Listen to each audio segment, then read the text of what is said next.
Кыргыз тилинде сингармонизм деген мыйзам бар. Бул үндөшүү мыйзамы да. Эгерде кыргыз тилиндеги сөздүн оңгусунда ичке үндүүлөр болсо, ага мүчө уланса, ошол мүчөлөр дагы ичке үндүү болуп, аны менен шайкеш келиш керек да. Мисалы үчүн то деген көптүк мүчө лар да. Тоолар дебестен биз тоолор дейбиз да. Көл, дар дебестен көлдөр дейбиз. Ушул үндөшүү мыйзамы болуп атат. Ушул мыйзам бузулуп атпайбы? Мисалы үчүн кровать, орусча туура эле.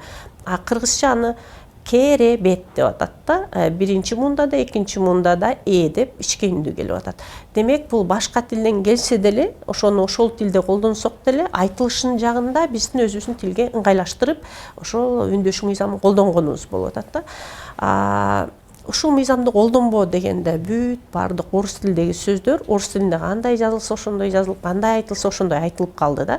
Бул деген ичинен кыргыз тилинин мыйзамдарын бузуу же болбосо жана кыргыз тилинин элегин алып салуу деген да. Бул тилдин өзүн өзү сактоо, башка тышкы таасирлерге туруштук берүү мүмкүнчүлүгүн ажыратып коюп атпайбы? Башкача айтканда, башка тил келип өзүнүн мыйзамдарын ушул биздин тилге киргизүүгө жол ачып берип коюп атат да.